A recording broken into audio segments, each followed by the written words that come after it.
the dawn's early light, what so proudly we hailed at the twilight's last gleaming, whose broad stripes and bright stars through the perilous fight o'er the ramparts we watched were so gallantly streaming, and the rocket's red glare, the bombs bursting in air, gave proof through the night that our flag was still there. Oh, say does that star-spangled banner yet wave o'er the land of the free and the home of the brave?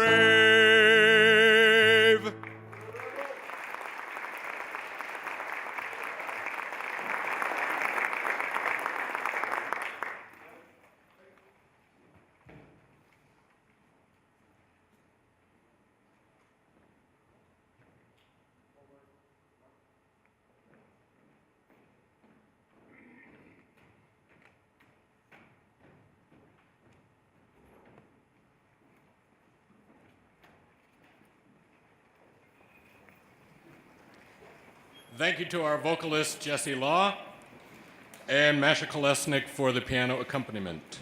Please be seated, which you already are. I'm Bill Robinson, chair of the UNLV Faculty Senate. We are here today for President Jessup's State of the University address, and we are delighted to have many distinguished guests joining us in the audience. We welcome members of the Foundation Board of Trustees, Gary Ackerman, please. Barry Becker, Michael Bonner, Kirk Clausen, Dallas Hahn, Carolyn Sparks, Don Snyder,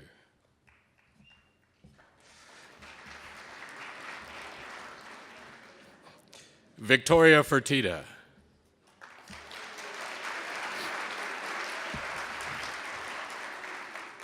from the Nevada System of Higher Education, representing our Board of Regents, Regent Cedric Creer.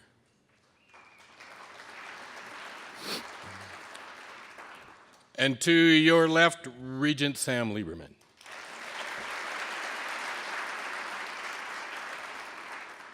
I would also like to welcome Michael Naft.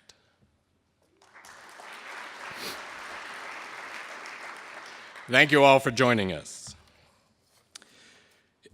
UNLV has always been a campus of contradictions.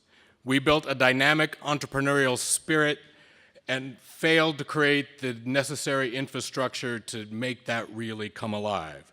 We wrote visionary plans and then often failed to make the tough choices that were required to make those plans come alive. We asked our community to help us and then often failed to respond when they had a need from us. We spent millions on programs to help our students and retain our students, and then we failed to do the same for our faculty and staff that make those students succeed. We've pushed ourselves to new heights and sometimes failed to raise all our brothers and sisters on campus with us when we went. I stand here today for the third time on a campus that for the fourth time has a new president and a new provost who are committed to elevating UNLV into the ranks of the elite. Today, for once, I see light peeking through that door. I see something in front of us. Today, I believe, for the first time in decades, that we have a team willing to both seize the opportunities that have presented themselves and deal effectively with the challenges that have always stymied us in the past. I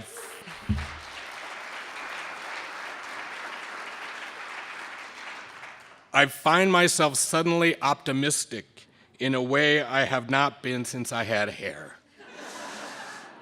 I find myself believing that the faculty are now part of the team, and that this team has in it the will and the ability to finally grasp the brass ring and possibly, just possibly, get all of us together through that door.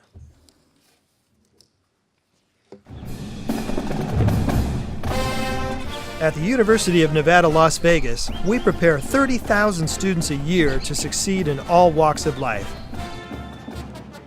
from creative activity like the arts, to cutting-edge research and robotics. UNLV has one of the most diverse student populations and academic courses to match. No matter where your path leads, UNLV will get you there, with one of our nationally ranked programs both on and off the field. So get with the beat and join the UNLV team.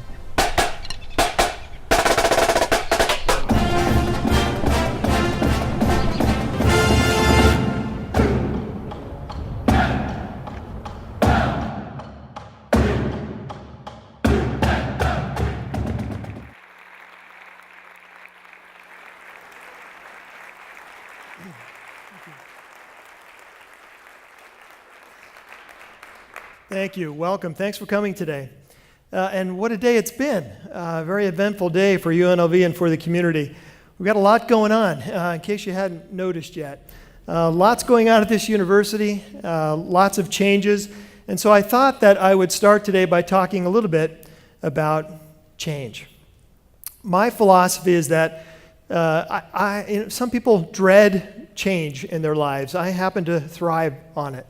I think it's healthy both for individuals and for organizations as they move forward. I look at change as an opportunity. I think it's exciting.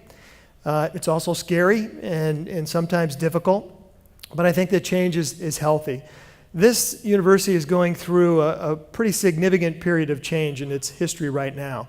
You think about just what's happened in terms of personnel just over the last year or so.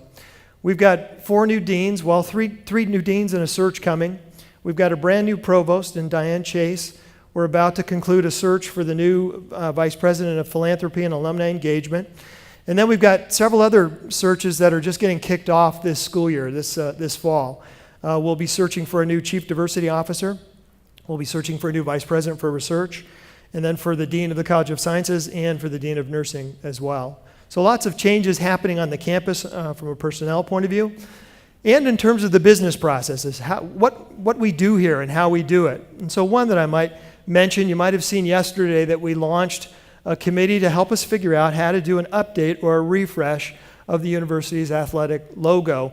We're not getting rid of the moniker, a rebel, but about every 10 years, this university in its history has done a refresh or an update on the athletic logo, and it's been about a decade. It's time to do a refresh again, and we've got a good committee of people both on campus and off that are going to kick that process off for us here in the coming days. We've also got, along with that, our first significant kind of rethinking and refreshing of our marketing on campus is also underway. Our first brand awareness campaign in more than a decade will launch in mid-October around the time of the presidential debate. And what a good time to do it with about 4,000 or 5,000 journalists from all around the world here on campus looking for things to write about, as what Vince tells me. With all these changes, again, I think it's healthy. It's good for UNLV as we advance as an institution, and I think it's necessary as we advance as an institution.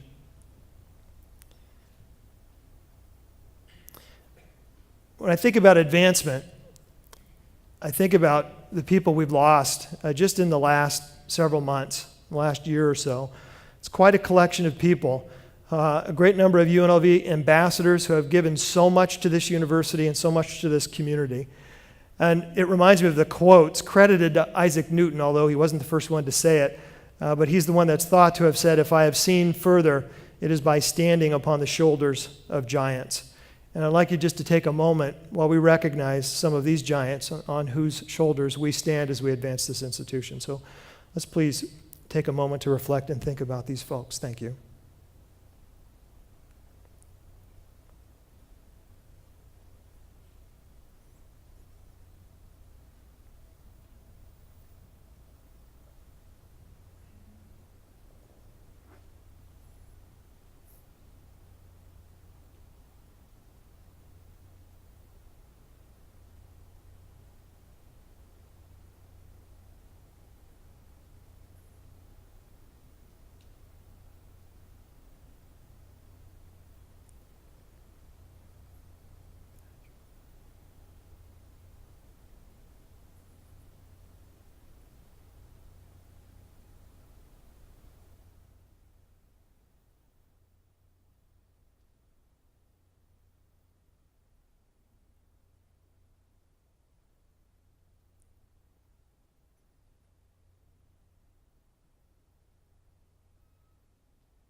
If I've seen further, it is by standing upon the shoulders of giants.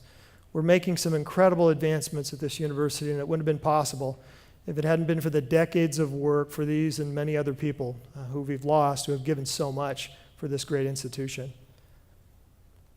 As I'm thinking about those decades and all those people who did so much for the university, I can't believe I'm coming up on my 2-year anniversary. In January, it will be my 2-year anniversary at this university. I gotta tell you, my passion is just as strong as the day I got here. My belief, my confidence in the institution is just as strong, if not stronger, than when I first got here. And my love for this institution is just as strong and as powerful as when I first arrived. And what we wanted to do is share with you a video that shows how many of our colleagues feel about the university. So let me just play for you a video produced by UNLV film major Robert Machado.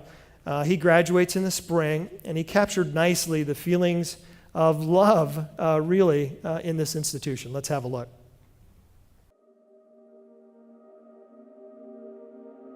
UNLV has a pioneering spirit. It's always been a place where things could happen. It was always a place where you could come in as an artist and no one defined, oh, you have to do it this way. So as an artist, it just gave me kind of perfect free rein to look back at where dance is, but also push the boundaries of where it could go. I think the beauty of UNLV is that every single day has something to look forward to. Every single day there's something new and something exciting that really brings you back. And it's always small details, it's always small things that you see. Within all those small interactions that you make with people, you really find all of these fun new events. And it's really important to just look into the small things and how they really enrich your life every day. Something that I really love about UNLV is the professors that we have here, because we really truly have some of the best professors. You know, they're not only teaching us from the book, they're not teaching us concepts, they're teaching us things that we can truly apply to the real world. I'll be able to do limitless things because of the lessons that our various professors have taught us thus far. One of my favorite things here at UNLV is probably being a part of such a rich and diverse community. The classmates don't feel as though we need to push each other aside or step above one another, but really we're trying to encourage and build one another up so that we are the best that we can be. The most exciting thing that UNLV is going through right now is, I would say, change. We are a growing institution. We've maxed out housing. You can see it with Welcome Week activities. We are changing, and if you get on board with it, it's really exciting because there's a lot of opportunities here at UNLV for us to really make a difference and make an impact, and I really look forward to that. What makes UNLV unique is that I think there is a genuine regard and concern and care for the community, be it the local community or Nevada in general. I think a lot of the instructors, professors, researchers use their research to make a difference in the community. It's research that has meaning. It's research that's changing the lives of our community. You can see development. As you walk around the campus, you can see development. Things are looking up. Things are looking up, and I'm glad to be a part of it. And I hope I can be here for several more years and see a lot of things develop. I can see these things happening. It's coming to life, and it's just a different attitude, and everybody's wanting to do things to make the university greater. It's a good thing, yeah. UNLV is different because of our location, so you have to embrace that. UNLV is going to be able to do some unique things because of that in the private and public sector. The numbers are growing, our difference is shown in our diversity. That's something to be proud about, but I think how we cultivate that and how we make sure all those cultures and nations are represented is very important. I think from my perspective, the big difference is the top tier initiative. A lot of other schools kind of have their set ways, right? They know what's worked in the past, and they're just really trying to maintain. I feel like here at UNLV, we're open to new ideas. We're open to trying new things to try to improve the university. As a creative artist, when a choreographer comes into a blank space, when a composer looks at the empty staff, when a writer has an empty page, or when a painter has a blank canvas, that's a place of infinite possibility. UNLV, we're in that same place right now. We're looking at our potential. We're moving towards a future. We're redefining ourselves. And I can't imagine a better place I'd want to be. Fantastic.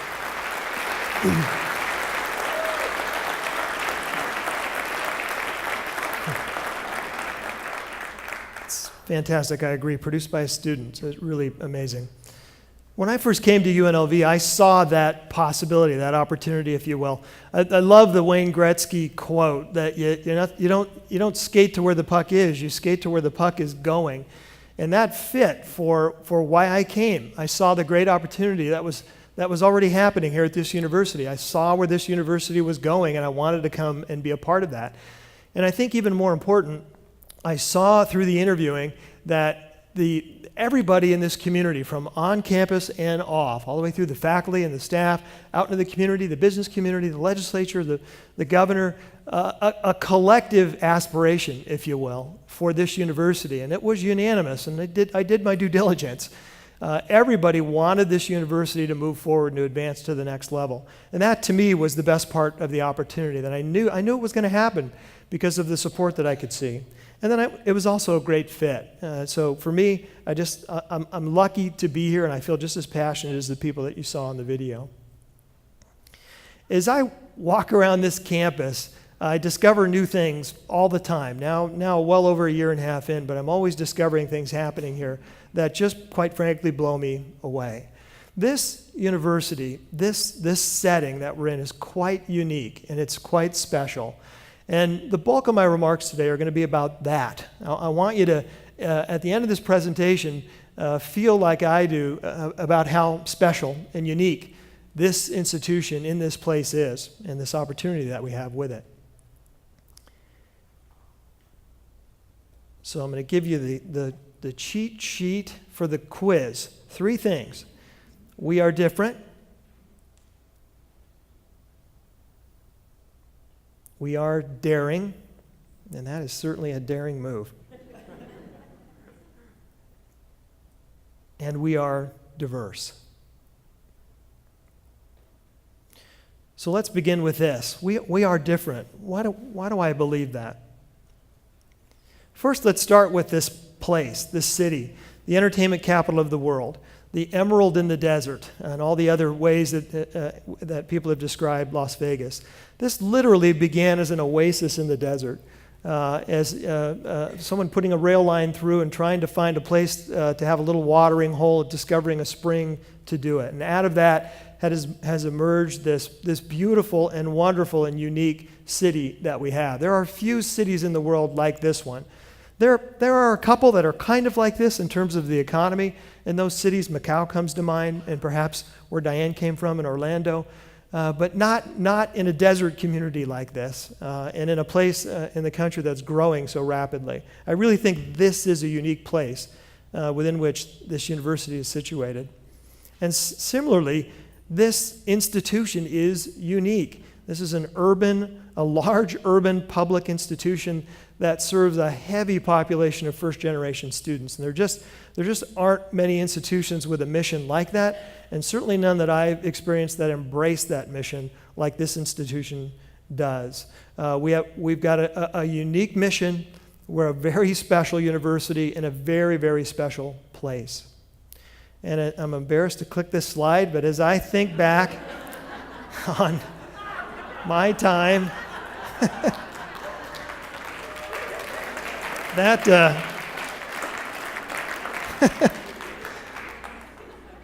wow.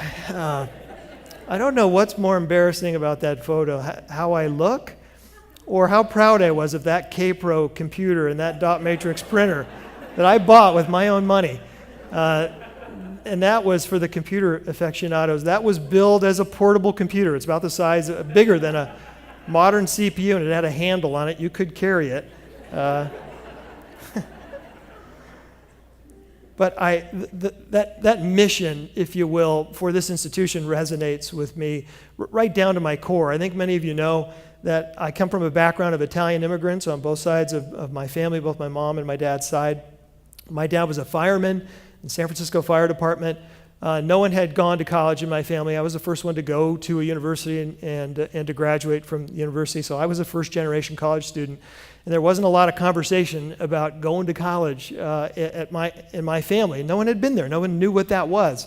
In fact, my dad had counseled me for many, many years, up until about my master's degree, that I ought to think about getting a good civil service job. That's what I ought to shoot for.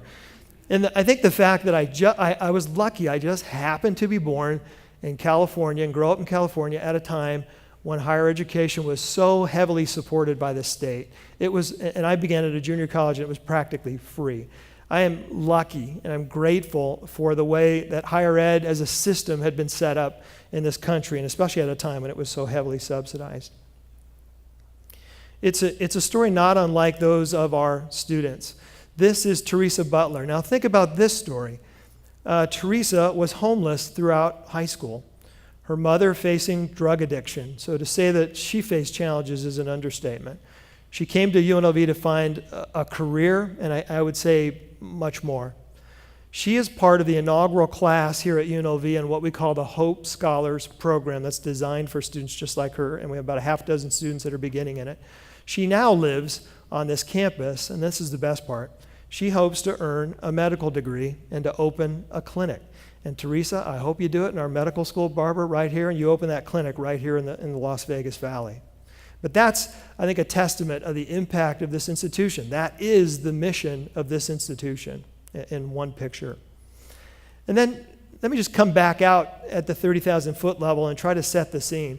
If you look in the federal database of all the colleges, and there are like 8,000, 9,000 entities that call themselves a college or university or a technical school or a trade school, and some are online and some are in brick and mortar. And if you cut that down to the kind of the actual colleges and universities, there are about 4,000 in this country. And then you cut that down to the research institutions, the research universities like UNLV, and there's about 200. You can argue about that depending on what your definition is, but there are about 200 that are research institutions in this country. Only a subset of those are public, some private, some public. And then there's only a subset of those that are in big urban areas like we are.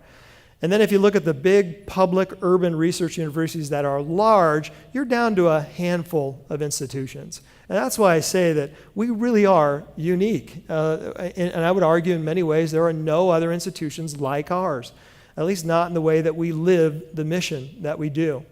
And we're also young by higher education standards. We're about to celebrate in the coming year our 60th anniversary. That also is quite unique. We're what many in the country think of as an emerging institution that, again, embraces its mission and provides students with real-life opportunities, and more to the point, provides students who need those opportunities desperately. We provide them with those great opportunities. And one other quick example. This is Ernesto Zamora Ramos. He's a graduate student here at UNLV and did the undergrad program here. Thinking about graduate school, I'm looking at Rama because he's in his college. He was accepted at UC Berkeley, and at University of Southern California. So got accepted to Cal and Southern Cal to go do his graduate work. And he chose to come to UNLV. He's doing his PhD here now in the Howard R. Hughes College of Engineering, and I think Rami's doing work on solar energy, so he's chosen a great topic, a great thing to work on. That is the mission. He is the mission. That's why we do this. It's exactly why we're doing this. This is a special university. This is a unique university. This is a university to be celebrated. This is a university to be proud of. We are different. We are UNLV. And we're also daring. I think if you just take a look at all the initiatives going on this campus simultaneously, it's impressive. Some would say daunting. This was a good example this day because we had staff running between the Stan Fulton building and the Tourism Infrastructure Committee and this building, trying to do two things at once throughout this day and helping to set up for the two events. And that's a metaphor for all that's going on this campus right now. We have a lot going on.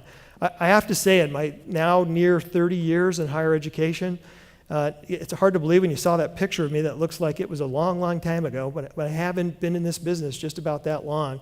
And it's unique to see the collective energy that you see on this campus right now and how aggressively people are going after the top-tier strategic plan and implementing it daily. Let me just touch on a few of the things that have either just been accomplished or that we're in the middle of. The medical school I mentioned, this happens to be a picture with Mike Wixom in the center. We're signing the agreement with the county for the 9 acres downtown by University Medical Center. That will be the home of the medical school. We got through a really nerve-wracking accreditation visit with the LCME, the Liaison Committee for Medical Education. I mean, you really prep for those accreditation visits. They are difficult. And credit to Barbara and her team, we came through with a really good report and kind of a wink, thumbs up, and we won't know the final vote until the week of the debate, but it's looking good. And they've built a massive curriculum. They're working on some other fundraising efforts. They're working on the location and what the home, the building will look like on that property. There's a lot going on just around the medical school. If you go across campus just a little bit, you'll see the Hotel College building coming up out of the ground, and that will be done in just about a year, just about this time a year from now. That one it's two things. One is it's just an incredible example of a public-private partnership. That concept, the public-private partnership, is sweeping the United States and all of higher ed because as state universities are needing to grow and not having the money to do that, they're looking for partnerships. This is a great example where the state and the resort corridor split the cost on building that building. And the other thing I like about it is we're going to now put a world-class program in a world-class building, and it's fitting that we do that. They need it. The addition of the Thomas and Mack is just about done, and this is, Jerry, I think a $72.5 million renovation. I think the renovation's pretty much done, and you're wrapping up now the addition, the West addition. And this is a picture of that many months ago. We toured it just 2 days ago with Jerry, and in fact, that West addition's pretty much done. We're pretty close to being done. We expect it to be operational by the time of the presidential debate in just 30, what's our countdown? 34 days, Juanita? 34? And I know Juanita is counting the days. That West Addition, beautiful. Imagine taking close to the ballroom of the Student Union and lifting that up and dropping it down on top of the tunnel of the Thomas and Mack. That's about the size of that new meeting space, and it's beautiful. I predict that UNLV alum are going to want to get married in that room, and Mike Newcomb will take orders when we're done. And I'm so happy that Vicky's here today. Vicky, I got to thank you and your family for making this possible for us. This new training facility for the football program will be transformational for that program, and I want to thank the Fertitta family for this very generous $10 million commitment to that facility. Thank you so much.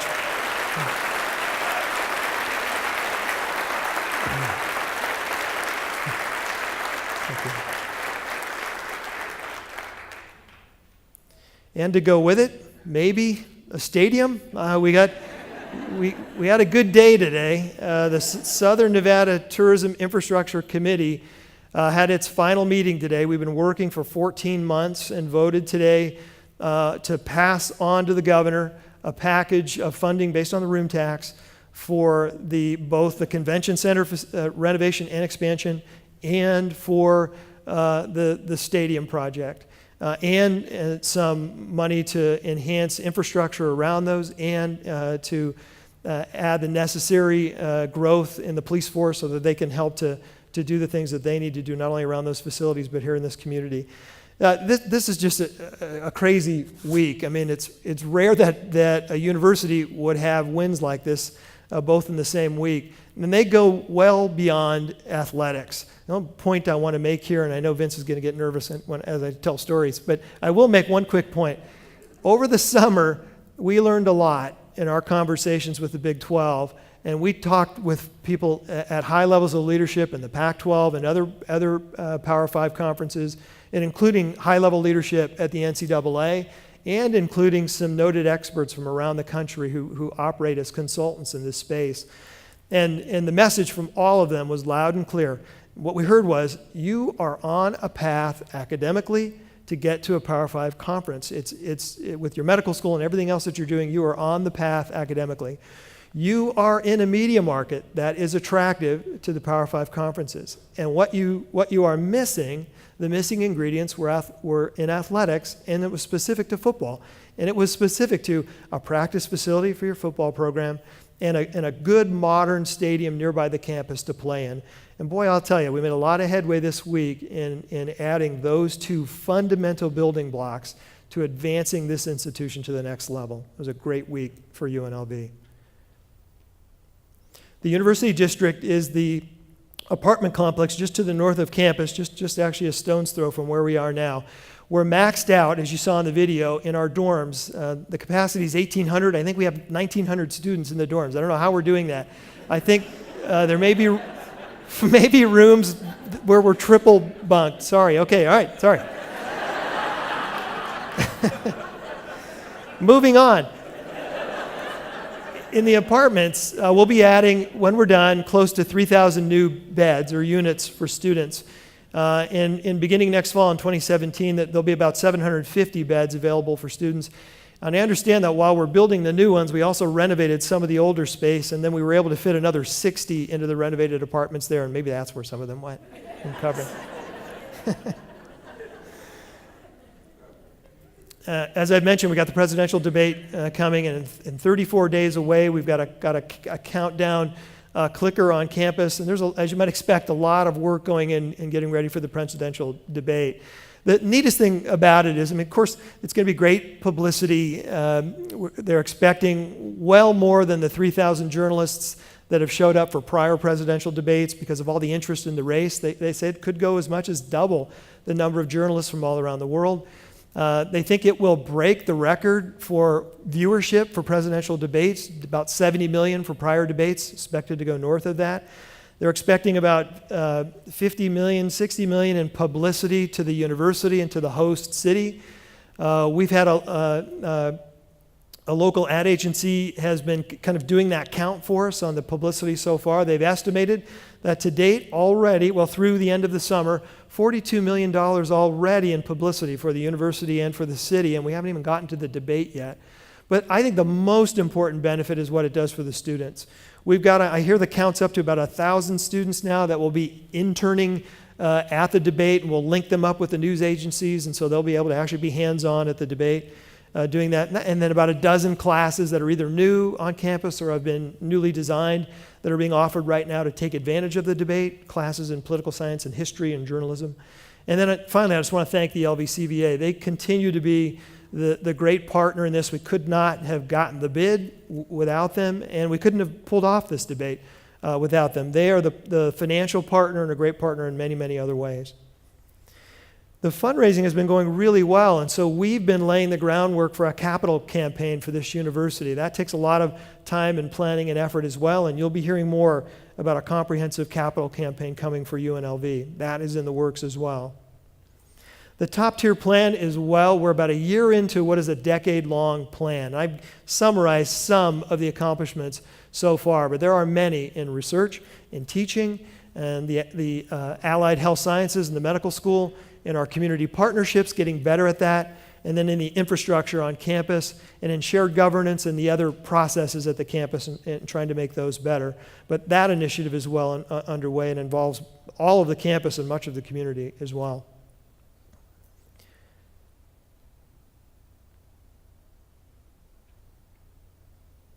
I love this picture. Some people have asked me, wow, that's a lot of stuff for people on this campus and in this community to be working on together. And it is a lot of stuff, but that's what the great universities do. I've had the good fortune of working at some great institutions, and in the years that I spent at Indiana University in Bloomington, Indiana, stand out because of the work ethic on that campus.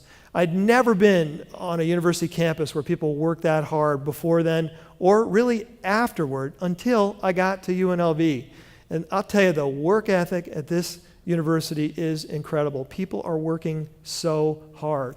And the community is right there with us and backing us. And quite frankly, that hard work and can-do attitude and the risk-taking that goes along with it, I think is indicative of the spirit, of the DNA of this community. Think about the history of Las Vegas. And Vegas didn't get to where it is by following a traditional path or by being timid. And you can take the safe approach, or you can go for it. And you can be bold, and you can act decisively. And that's what we're doing with this university. And I think it's fitting and it's necessary. Sometimes you got to take chances, like me showing you this picture on this next slide. And Vince and I have had a lot of chuckles about this one.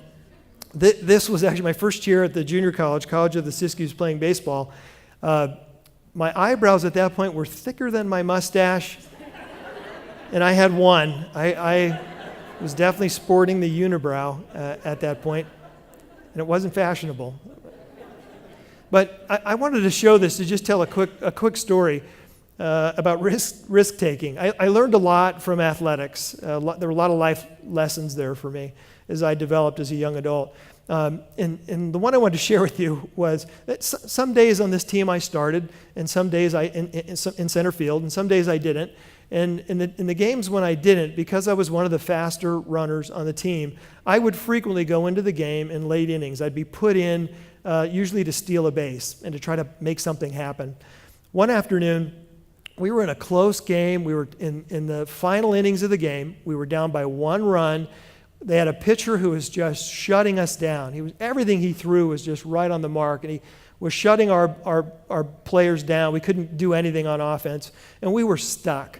And it looked like this game was going to end soon, and it was going to be a loss. And it really felt that way, and you could see it in the dugout. And the coach was on third base. He was the third base coach. And we were in the final innings, we're up, and then I get the signal comes over, and he'd like me to go in and replace the person who'd finally just gotten on base, and to replace that person as a base runner. And so, you've got like 10 seconds to warm up, and so I'm coming out and warming up as I'm walking from the dugout right to first base, thinking, okay, I'm going to be running, so I got to get ready quickly. He goes back to third base, starts giving me the signs, and I'm confused about the signs. I'm not sure what he's telling me to do. I think he's just as nervous as I am. And I thought, I've got to make something happen. I mean, it doesn't really matter what he's telling me. I've got to make something happen in this game or we're going to lose. So I thought, what have I got to lose? We're going to lose this game anyway. So I stole second base safely. Then that got the pitcher so rattled that he threw just a little bit of a pass ball that just got a few feet away from the catcher, and I just took off out of instinct, and I stole third base. And then he was so rattled, he threw one completely over the catcher's head, and then I stole home. And I scored the run that tied up that game. I literally manufactured out of nothing offense for the team and scored a run. And when I came back into the dugout, the coach came back in the dugout, and he kind of pulled me off of the end of the dugout, and he kind of smiling at me and shaking his head and said, "That's not what I wanted you to do, but I'm glad you did it." And the pitcher, who was also a friend of mine, thanked me, was happy that I'd done it. But lots of lessons like that for me from sports, where sometimes when the situation seems daunting and it seems like there is no option, there's always an option. There's always a way to find a way. I love this picture as well. That exuberance, that captures the spirit, I think, of this institution. Talk about not following the status quo. I think of us as smashing the status quo. And it's that kind of attitude, I think, that will catapult us among the great higher ed institutions around the country. You know, it means that we've got to continue to work hard. We've got to be okay with change. We're going to have to continue to work together. We're going to have to continue to take calculated risks to achieve our goals. And I'm reminded of the JFK quote, we don't do these things because they're easy. We do them because they're hard. That's why we do these things. They must be done. They're difficult, but we must do them in order to advance the institution. We are daring. We are UNLV. And then finally, our diversity. Our students and our faculty and our staff are the faces of UNLV, the faces of this institution. They are what make us successful, and to my point earlier, they make us a successful modern American university. And we take pride in the diversity of this campus. I think, of course, you all know that U.S. News has ranked us as the second most diverse campus in the country, and we're proud of that. But here's what I want you to think about. I think this is interesting. You think about this city and about this university. This city is a reflection of the future of this country. And this university is a reflection of what a modern, engaged American university ought to be. Think about that. The demographics of this city is way ahead of the United States. This city in its diversity represents where the United States is going, where it is going to be in a number of years. And I really firmly believe that this university is that as well. The demographics and the mission and the spirit of this university is a reflection of where American higher ed is going. We're already there at UNLV. I think we're well ahead of our time. Diversity is a strength. It's what makes us stronger. It's important, though, that we continue to listen to each other and respect each other's values and respect each other's beliefs, approaches. We might not always agree, but we've got to continue to understand each other and to appreciate diversity and to believe that diversity is a strength. I really believe the statements that you heard in the video, that the potential for this university is unlimited, especially if we embrace the diversity in this university and in this city. And that we accept that all of us walk from different paths and all of us face challenges and have faced challenges in our lives. That's the last of my embarrassing photos. I was a fundraiser at a young age in my life. Here I am dialing for dollars. Clearly to buy a new shirt and a real phone. All I wanted to say, this picture, boy, it takes me back. And just to make the point that I don't pretend to walk in the shoes of our students today. But we all have faced our own challenges in our lives. Many people believe that I went to junior college to play baseball back in California, and that's partially true. The other part of the story that I don't typically tell is that I needed to go to a junior college first. Even though I did well, I had good grades in high school. But for me, I had enough doubt about myself and about going to a university because, again, no one in my family had ever gone.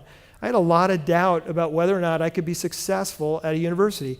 I had a lot of friends from high school that went on to university, and I just thought, I can't do it. I just don't think I'm ready. I needed to go to that junior college first, not only to play baseball, but just to prove to myself that I could actually go to a college and do well. And I went, and I did well in my classes, and I built confidence. And then, when I felt I was ready, then I went on to university. Somebody asked me if I'd ever envisioned that I would be a university president one day, especially at a university like UNLV. And let me tell you, I would never have guessed it back at that age. But certainly, even at my time in junior college, and I would say well on through my undergraduate years and into grad school and way, way, way into my career, I never thought of the possibility of being in this job. I had a lot of insecurity and doubt that I had to overcome. I had a lot of personal growth that I had to do just to get to the point that I could even move on from a junior college to a four-year university, like many of our students.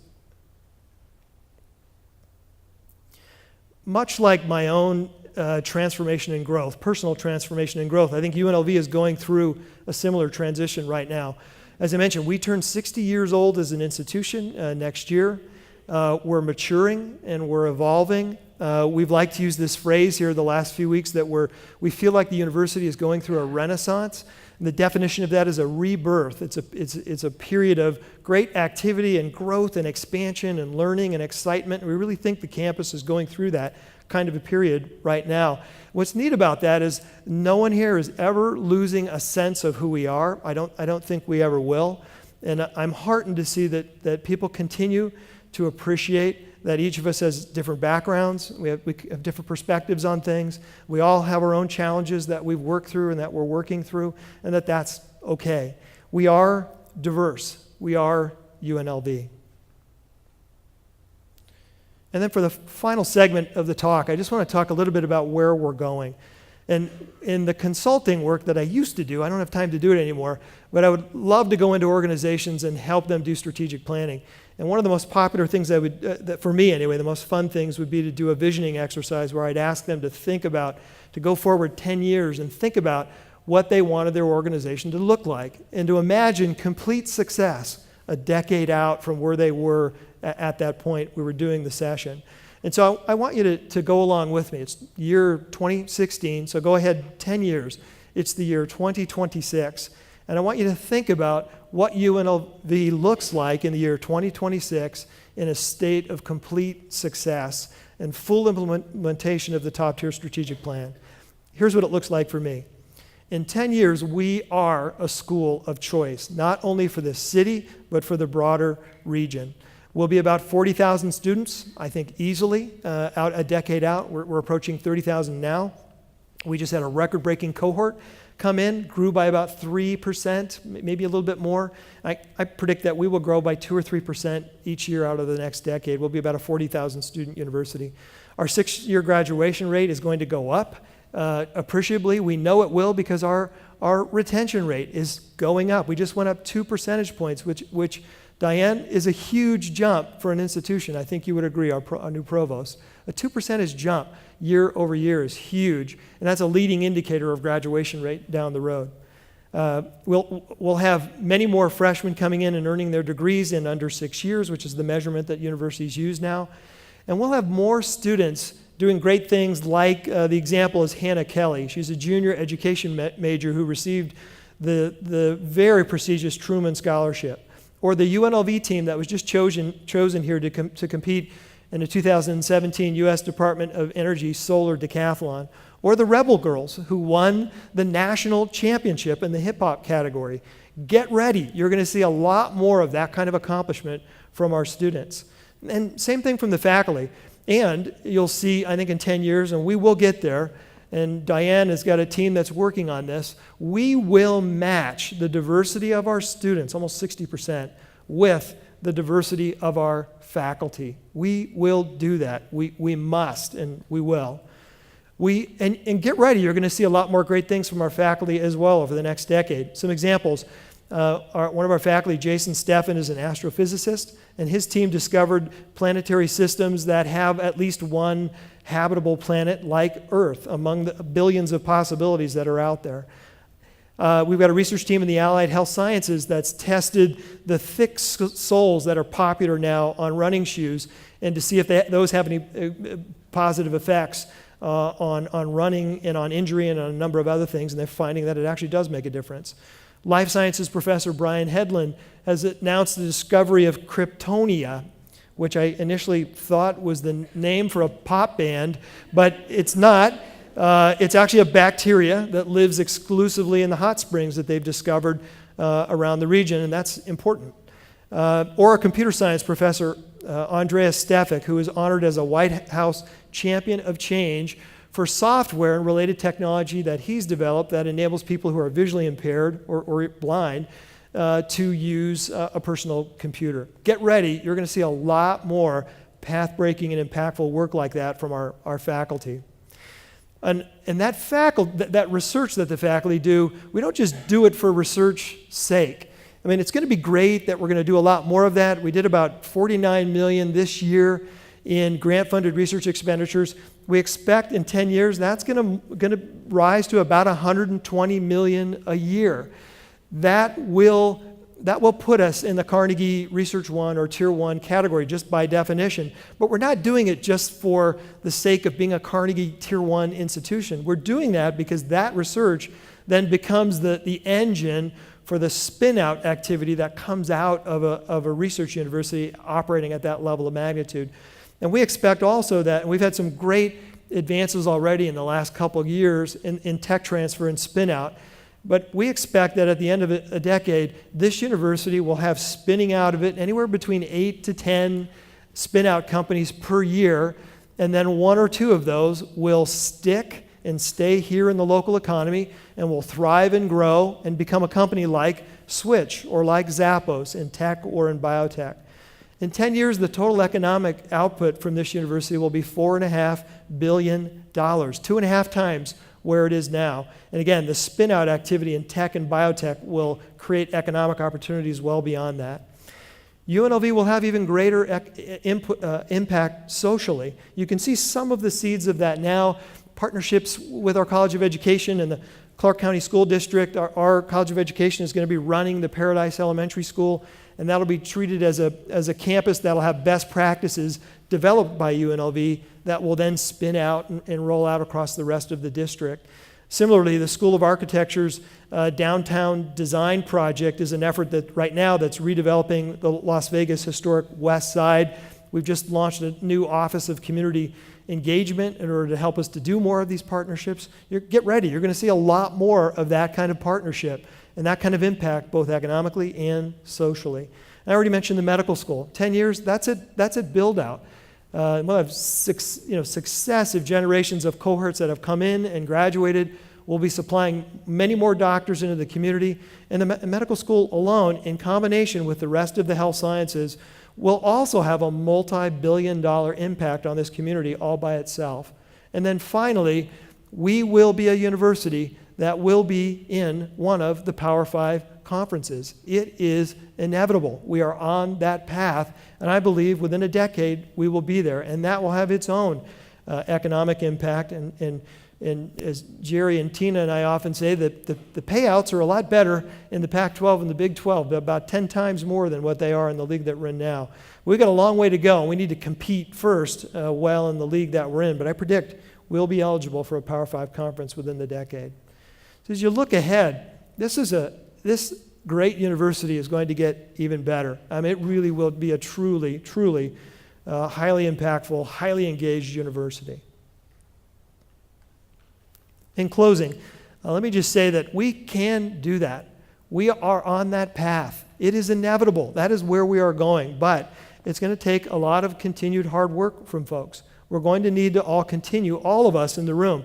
I can see students and faculty and staff and community members and folks on our foundation board, and we've got regents and representing our electeds. We're all going to have to continue to work together to achieve that vision. We're going to have to continue to work hard. It isn't just going to fall into our laps. We've got to continue to be open to change and celebrate diversity, continue to be passionate about this university and the impact that it has. We've all got to remain committed to the cause in order to get there. And I know it's going to happen. A quick anecdote that helps me to be so confident about where we're going. When I first got here, we were in the middle of the legislative session. We were fighting hard for a bunch of funding initiatives for the Hotel College and some money for the Boyd School of Law, and then the money for the medical school as well. And Barbara had the idea that it would be great leverage for the money from the state, which was for operations, if we could come up with money for scholarships. And the idea kept expanding, and she said, boy, great if we could have 60 scholarships for all 60 of that incoming cohort for their entire 4 years. It'd be great if we could get commitments for full ride scholarships for all 60 of those students for 4 years. And you all know the story. In 60 days, not only were those 60 scholarships pledged, but a bunch of scholarships for the second cohort and the third cohort and the fourth cohort. And it was about a total of about $13 or $14 million raised for commitments from the community. I was in awe of how the community pulled together because of their belief in the need for the medical school and the belief that UNLV could do it. I've never seen a community pull together like that in my 30 years of fundraising in higher ed. I've never seen anything like that. That makes me feel confident that we're going to get to the destination that we've got in mind. This community clearly believes in this university. I mentioned the gracious gift from the Fertittas and what the impact that that's going to have on athletics and on the entire university.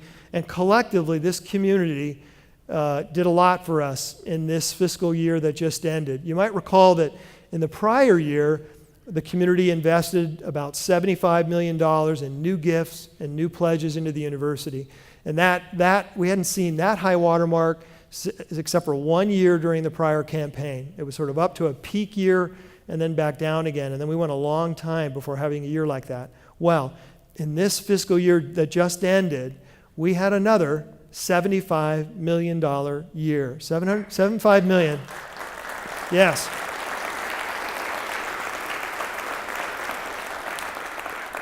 So that's $150 million over the last 2 years. We haven't done that in a long, long time, and we are beginning to now eclipse the records from the prior campaign. This community believes in this university. Don't have any doubt about that. And we do too, those of us that work here, our students and our faculty and our staff. And in a moment, I'm going to cue up a video that will show you how our students believe in the future of this university. And so you'll be led in the video by Ariel Halstead and Trey Norman, both from the Honors College, and they're going to be talking about the Honors College and their confidence and their belief in their future and in the future of this institution. Look, it's not an easy path that we're on, but we can succeed. I think if we embrace the potential, we continue to work hard together to get it done. And now I'm going to end by making the ask. I need you all of you in this audience, both from on campus and off, I need you to continue to believe in this university and its potential. And I need all of you to continue to invest in this university. And that doesn't necessarily mean money, but I need you all to continue to invest your time, your effort, your energy, your talents, your experiences, your treasures, if you can. We are worth it. I need you all to continue to believe and to continue to invest in this great university, and I guarantee you that we are worth it. The investment will be worth it. In summary, let me just say, this is now the quiz. The things I want you to remember about how special this place are, this great university we call UNLV. We are different. We are daring. We are diverse. We are UNLV. Thank you for your continued support in this great university. Thank you for your support of me. Go Rebels. I always felt different growing up. But here, I know it's okay to be different. Everyone is. I belong in this community of difference, and that changes everything. This atmosphere, our sphere, inspires me to be the best version of myself. So I cannot remain the same. We have synergy. We are creating an energy that is greater than it could ever be if we journeyed alone. So instead, we aim high as we go together, push ourselves to reach our potential and grow each other. And we do that through the heart, the body, the soul, the mind.